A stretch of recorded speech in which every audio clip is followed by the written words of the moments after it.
Hola, buenos días. Mi nombre es Andrea Nevado y yo les voy a hablar sobre dos autores conocidos en el área económica y también en otros aspectos, que son John Stuart Mill y William Pitt.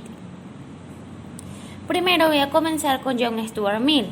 Él fue un filósofo, economista y político escocés que defendía el utilitarismo enfocado en la calidad de la libertad, la igualdad de género y la búsqueda de la felicidad para la mayoría de las personas. Como ya dije, fue un representante de la economía clásica y teórico del utilitarismo. Además, uno de los pensadores más influyentes en la historia del liberalismo clásico.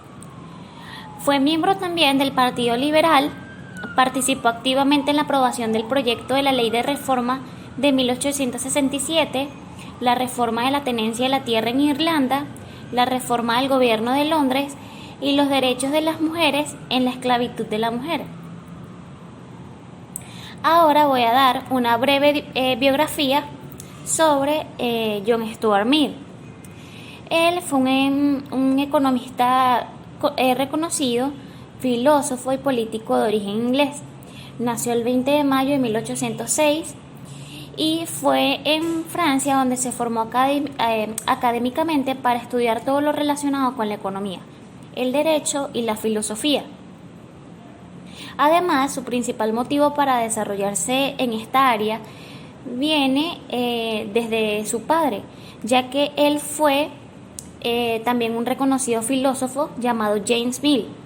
Y por ello, desde muy pequeño, John tuvo que seguir métodos de estudios muy exigentes que le fueron impuestos por su padre. De hecho, se dice que no fue un niño tan feliz porque no lo dejaban jugar con otros niños. Asimismo, a los 20 años, él sufrió una crisis depresiva que probablemente fue por la exigencia a la que lo habían sometido.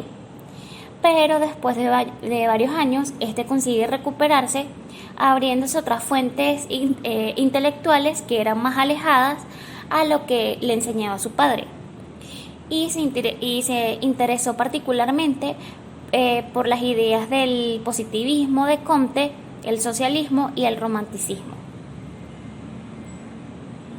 En 1851, él se casó con Harriet Taylor tras 21 años de amistad. Tuvo una importante influencia sobre su trabajo e ideas, tanto su amistad como durante su matrimonio.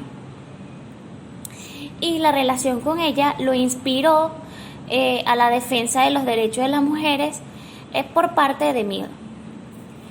Pero después de solo 7 años de matrimonio, Taylor murió en 1858 porque desarrolló una congestión pulmonar que era fuerte.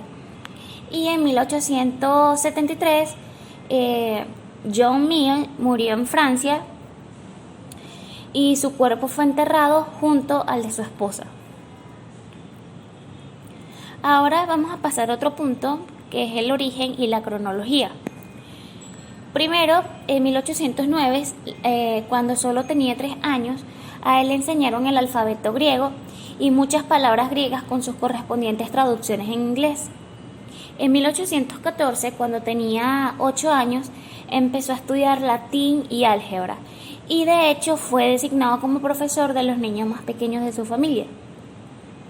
Asimismo, su principal lectura continuaba siendo la historia, pero estudió también otros autores latinos y griegos que eran comúnmente leídos en las escuelas y universidades de ese momento. En 1819 lo introdujeron en la economía política y el estudio de Adam Smith y David Ricardo. Por consiguiente, en 1826 fue cuando le dio la crisis emocional que él mismo caracterizó luego como el resultado de una pérdida del entusiasmo por todas las metas que se había marcado. Pero después de tras varios años de descanso logró reiniciar su carrera. En 1830 conoció a Harriet Taylor, que era filósofa y feminista. En 1843, tras haberse recuperado de su depresión, publicó su primer libro, que tardó 13 años en escribir, llamado Un sistema de lógica, o en inglés A System of Logic. Su principal y única obra sobre la filosofía de la ciencia. En 1851 se casó con Harriet Taylor tras 21 años de amistad. En 1865 y 1868, él sirvió como rector de la Universidad de St. Andrews. Durante el mismo periodo fue miembro del Parlamento de Westminster.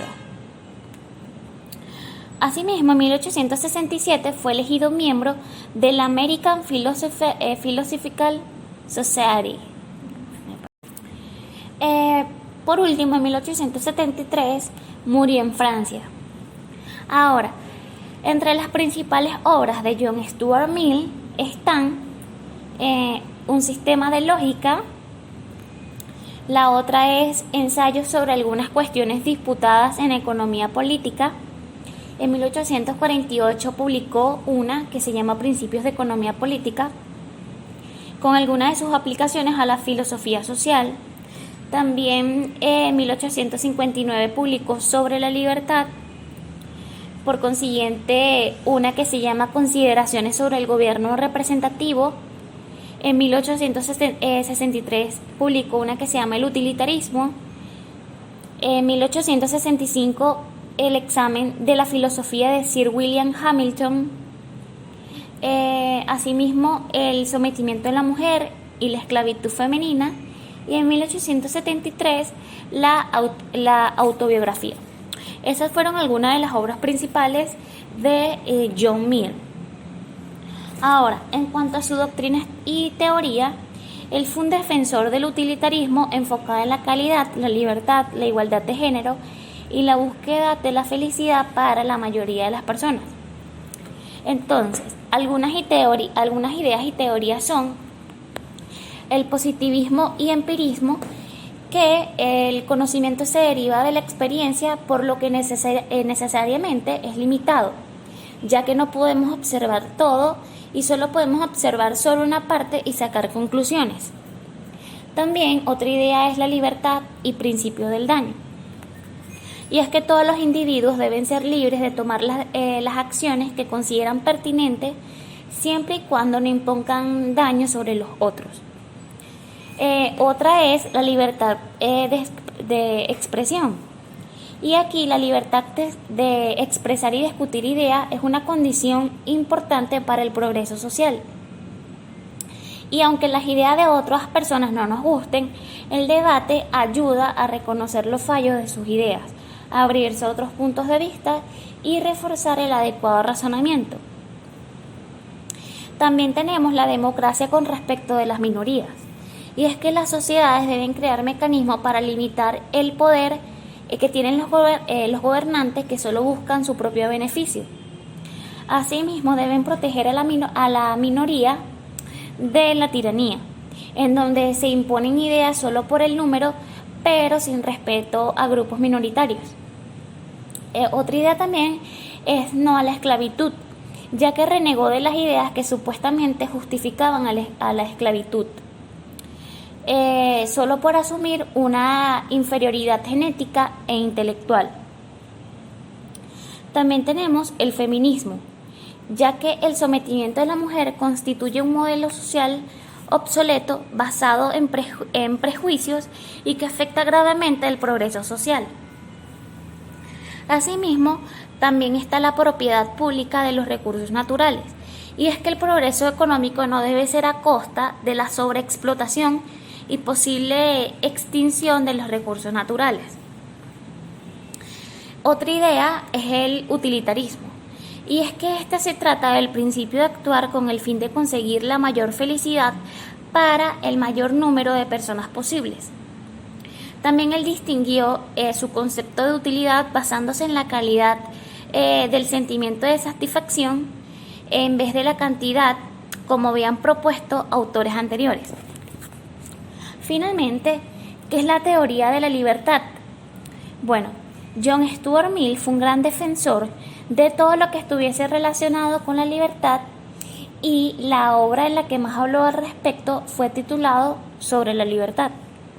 Asimismo, la forma en la que Mill conceptualizaba la idea de la libertad estaba muy ligada al concepto de la felicidad, ya que el autor expone que la libertad es un factor fundamental para que se dé la felicidad. De allí a que sus ideas y pensamientos sobre la libertad estén siempre ligados al pensamiento sociológico. Ahora, Mill en todo momento defiende la libertad social como un bien que debe estar presente en toda sociedad y de la cual todos los ciudadanos deberían gozar. Por esto se vuelve importante que cada individuo que busque tener libertad en su vida debe ser una persona autónoma e independiente. Y siempre y cuando la persona no le haga daño a otras personas desde su libertad, ni el gobierno ni la ley en el país donde esté debe interferir sobre ella. Finalmente, como conclusión, él tuvo un aporte muy importante en la economía, ya que entre sus análisis investigó el proceso de formación de los salarios, el valor de los bienes basándose en su utilidad y la relación real del intercambio. Asimismo, expuso la idea de un estancamiento del capitalismo por la reducción progresiva de los beneficios y propuso diversas medidas para la mejora de la distribución de los ingresos en la sociedad, siendo él una pieza importante para el desarrollo de una gran filosofía económica para la época. Ahora, pasando al otro autor, tenemos a William Petty. Él fue un filósofo, economista, médico y estadístico inglés. Además, fue por un tiempo corto miembro del Parlamento inglés. Fue un científico, inventor, empresario y uno de los fundadores de Royal Society.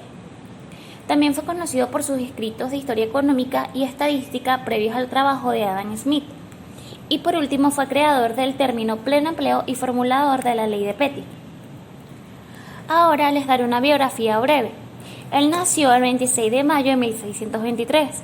Fue un filósofo, médico, economista y estadístico inglés que realizó importantes contribuciones a su país, especialmente siendo uno de los primeros en relacionar demografía, economía y salud pública. Él desde muy joven se embarcó como aprendiz de marinero en barcos, pero a los 14 años reanudó sus estudios con los jesuitas en el colegio de Mont de Caen. Allí estudió latín, griego, francés, además matemáticas y astronomía. Y después regresó a Inglaterra. En 1643 la Primera Guerra Civil Inglesa lo llevó al exilio en Holanda, donde él se interesó por aprender anatomía. Y en 1646, cuando terminó dicha guerra, él regresó a Oxford para estudiar medicina. Y en 1651 se convirtió profesor de anatomía en Oxford y además de música en Londres. Asimismo, los acontecimientos que lo llevaron de Oxford a Irlanda marcaron su evolución de la medicina y las ciencias físicas a las ciencias sociales. A partir de entonces dedicó su vida a ellos. Su mayor interés pasó a ser la prosperidad de Irlanda y propone muchos medios para sacarla de su situación. Asimismo, a los 35 años, él ya era un hombre rico, donde sus contemporáneos lo consideraban una mente brillante, bondadosa y racional.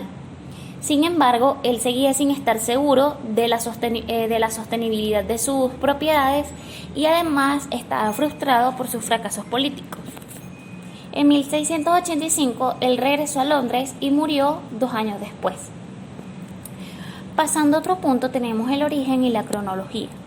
Entonces, en 1637, cuando tenía 14 años, reanudó sus estudios en el colegio de Mont de Caen. En 1643, la Primera Guerra Civil Inglesa lo llevó a Holanda, donde se interesó por la anatomía, y regresó a Oxford en 1646 para estudiar medicina. En 1651 se convirtió en profesor de anatomía en Oxford y de música en Londres.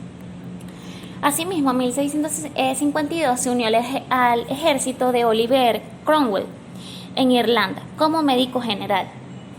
En 1654 obtiene el cargo de catedralizar Irlanda, completado en 1656.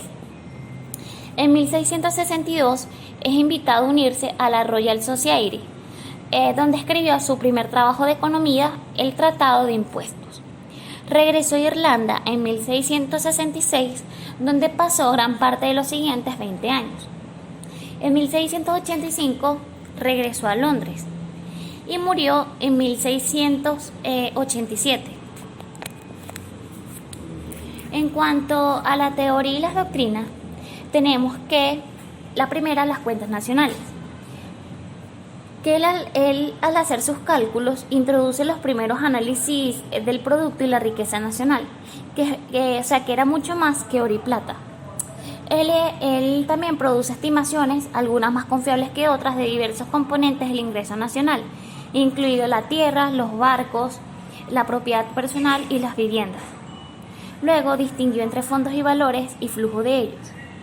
En este sentido, se puede decir que el análisis de los ingresos modernos comenzó con él y Gesner. Además, su análisis de los factores de producción se puede reconocer con el Tratado de Impuestos y Contribuciones, donde el trabajo es el padre de la riqueza, así como la tierra es su madre. También tenemos la fiscalidad. Y es que durante la guerra de Inglaterra con Holanda, William Petty buscó establecer en el Tratado de Impuestos y Contribuciones los principios de impuestos y gastos públicos a los que el monarca debía adherirse al financiar operaciones militares. Entonces él enumeraba 6 tipos de gasto: defensa, administración, apoyo religioso, educación, atención a los discapacitados y bien universal. Entonces él analizó las causas generales y específicas de la evolución de estos gastos y consideró que hay grandes posibilidades de reducir los 4 primeros, y por el contrario, él recomendó incrementar el gasto social para las personas mayores, los enfermos, huérfanos, entre otros, como la creación de puestos de trabajos públicos superfluos. Asimismo, en cuanto a aumentar los impuestos, él era un firme defensor de los impuestos al consumo. Entonces recomendó que los impuestos generales sean suficientes para cubrir el gasto público tal como él lo define, que deben ser justos, regulares y proporcionales, y condenaba a los impuestos locales como sumamente desiguales y los impuestos indirectos como una carga excesiva para los pobres. Entonces él quería una mejor calidad de la información estadística para aumentar los impuestos de forma más justa, donde la importación debe estar grabada, pero solo para actualizar con producciones locales.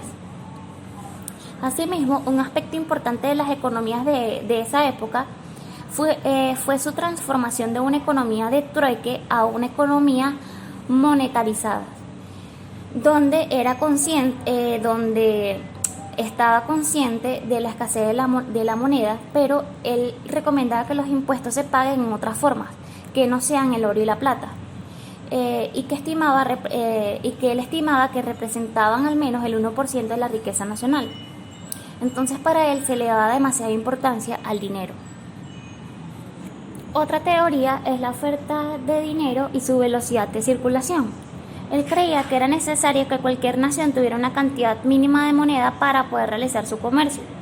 Además, él podría sufrir la falta de circulación del dinero en la economía, lo que obligó a la gente a contentarse de cierta manera con el trueque. La respuesta de Petty provino de su uso de la velocidad del dinero, anticipándose a la teoría cuantitativa del dinero, donde afirma que si la producción de riqueza aumenta la oferta de dinero, entonces es determinada y constante, y es necesario que la velocidad de la circulación del dinero sea mayor. Por consiguiente, también mencionó que el dinero es un medio más no un fin, y esto situó a Petty muy por delante de todos los escritores mercantilistas. Otra teoría es la teoría del valor y tipo de intereses. Él siguió el debate iniciado por Aristóteles y desarrolló una teoría del valor basada en los insumos, donde decía que los bienes pueden valorarse a partir de los 2 valores naturales de la tierra y el trabajo, y buscó determinar la relación entre la tierra y el trabajo, que era la madre y el padre de la producción, y así expresar su valor. También incluye la productividad general, compuesta por arte e industria, y aplica su teoría del valor a la renta. Asimismo, la tasa natural de renta está ligada a la teoría de usura, y en ese momento muchos escritores religiosos creían que el interés era un pecado. Entonces Petty se involucró en este debate sobre usura y tipo de intereses, analizando el fenómeno más bien como un pago que compensa la falta de cobro inmediato de su remuneración por parte del prestamista. Incorporando su teoría de valor, afirma con seguridad que la tasa de interés debería ser igual a la renta de la tierra que el prestamista podría comprar. También está el laissez-faire, comercio exterior y control de cambio. Entonces, para él la medicina fue una fuente de inspiración y advirtió contra el exceso de intervención del gobierno en la economía. Entonces, aplicó esto a los monopolios, al control de las exportaciones de plata y el comercio de mercancías. Destacó los efectos del monopolio sobre los precios. Asimismo, sobre las salidas de efectivo, él pensó que era inútil y peligroso tratar de controlarlas, ya que dejaba a los comerciantes decidir qué bienes comprar en una nación con una cantidad menor de moneda. En cuanto a las exportaciones en general, él las consideró desafortunadas. Asimismo, él veía la prohibición de las importaciones como una restricción que no haría más que empujar los precios al alza y solo serían útiles si las importaciones superaran a las exportaciones. También tenemos al pleno empleo, y el objetivo del pleno empleo era muy importante para Petty, ya que él había establecido que el trabajo era la principal fuente de riqueza para las personas y la mayor riqueza y poder del reino.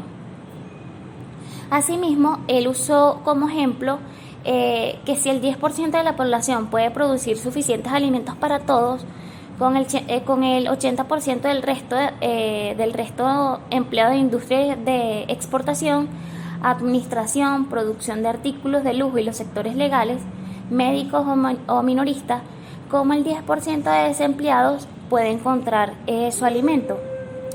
Entonces, para él la respuesta no proviene de la caridad, a lo que llamó ternura falaz, sino más bien en el empleo público. Entonces, él decía que habría que construir y mantener carreteras y puentes como ríos o minas. Él, en otro libro que se llama Aritmética Política, enfatizó las economías de escala y describió el fenómeno de la división del trabajo, diciendo que los bienes son mejores y más baratos si mucha gente trabaja allí. Entonces él dijo que la ganancia es mayor cuanto más fuerte es la propia fábrica. Ahora, con la ley de Petty, esa ley después, con el tiempo, se llamó Ley de Petty-Clark, gracias a las contribuciones que hizo Colin Clark. Esta es una ley económica que propone que a medida que el progreso técnico reduce los costos de transporte, el mercado de bienes no agrícolas se puede ampliar. Entonces, esto hace que la mano de obra dedicada a la agricultura tenga que readaptarse y pasar a actividades no agrícolas, dejando atrás las sociedades de producción mayormente agrícolas a sociedades más diversas, en las que se realizan otras actividades económicas. Por consiguiente, a medida que se mejoran la forma para transportar productos agrícolas, se requieren menos manos de obra en el proceso.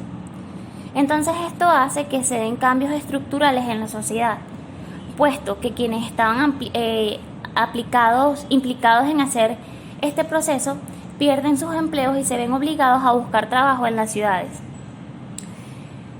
Por consiguiente, esto hace que se vaya abandonando progresivamente la vida en el campo y se vaya a zonas que son más urbanas, donde prevalece el trabajo artesanal y la industria, además del sector servicio.